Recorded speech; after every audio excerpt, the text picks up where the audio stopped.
Hello everyone, good morning, good morning, good morning, good morning. Kagigising ko lang guys. Talagang ganito ako pagka gumising. Tingnan mo yung face ko, Hagardo Berzosa. Pero ang lips, red pa rin. Red, red, red, red. Ayaw nga pala guys, gusto ko lang i-flex sa inyo ang aking halaman. Yung makupa ko guys.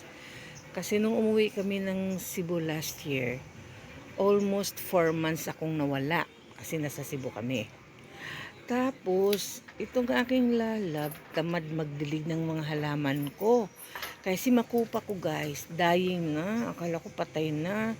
Kaya yan, ginawa ko, pinagugupit-gupit ko lahat ng mga sanga-sanga niya. Kasi talagang dry na, patay na talaga. At yung dahon niya, wala na, tigok na, naglalaglag. At ito na lang yung natirang dahon guys. So sa isip ko, patay na talaga siya. Ito guys, effective yung ginawa ko. Yung hugas bigas. Yung pag nagsasaing ka, di ba hugasan mo yung bigas. Yan ang pinandidilig ko guys. 5 days ko palang ginawa guys. Ayan oh, may mga sumisibol na ng mga dahon. Nakakatuwa guys. Kaya sabi ko, wow, amazing. Nakakatulong yung ginawa kong hugas bigas na pinandidilig ko. Parang fertilizer sa kanya. Kaya yan guys, oh, nagsumisibol. Walang dahon yan, oh.